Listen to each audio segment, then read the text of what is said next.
Consumers. Today's consumers are extremely aware and they learn a lot about brands through social media and the different channels. So, typically, how do you identify who is your buyer? How do you define your buyer persona? So, if Leslie, if you can share some light on it. Sure, yeah. And I should start with a disclaimer that Venom is a very young company. We Mhm. um, we were technically founded in November of 2018, but we spent the entire year of 2019 just working on product development. So really, Mhm. our product's only been in market since March of this year, and it hasn't been the most fortunate year to be launching product in the market. Mhm. So we're still figuring it out, is all I'm really Yeah. trying to say here. And therefore, because we are still technically, when it comes to product being in market, so fresh, Yeah. our customers defined by who we are hoping they are going to be and not necessarily who they're panning out to be. We're still in the learning process there. Mhm. So we set out to essentially create a very commonly and rather iconic category of product. I should note that we exclusively make denim jackets. We just set out to do one thing really, really well before we expand our assortment in any sort of way. Mhm. And excuse me. Yeah, so what we were noticing is that while there are really major companies, Levi's, for example, that are already really focused on the denim jacket category, there was a really big gap in the market for the streetwear community.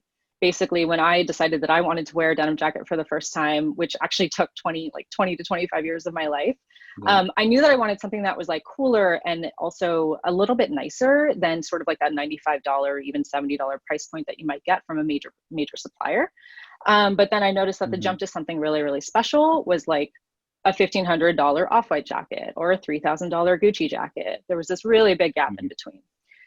So Right. I wanted something that had that streetwear aesthetic, but also that came in at a Mhm. price point that was somewhere in the middle. And so we positioned ourselves to really be focused towards the streetwear community. We found that there wasn't anything there.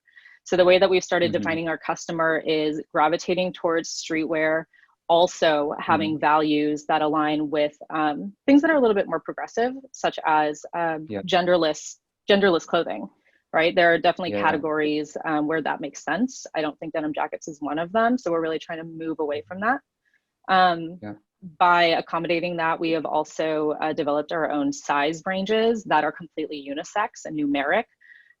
So we're Mhm. looking at a combination of people that appreciate streetwear, that Yeah. love denim as much as we do. A lot of people do, though, on a global Mhm. scale. Yeah. That share our values of just genderless in general and just being progressive in that note, and just want things to be made a better and more ethical way. So we're Yeah. actually trying to target those people and appeal to them rather than put product in market and see what the profile is coming out to be Mm. of people that are engaging with and purchasing our product. Not because we want to do it that way, but because that's sort of how we need to start being such a young company. I hope that Wow. answers your question. Well, yeah, absolutely. I think so. You have identified the important gap there, and you're kind of it's a niche that you have identified for yourself, and like the category that you are entering into. Yes, definitely there is a competition, but you are able to kind of figure out a way to distinguish your brand from what's already there. So, which is amazing. Great. How about you, Shao?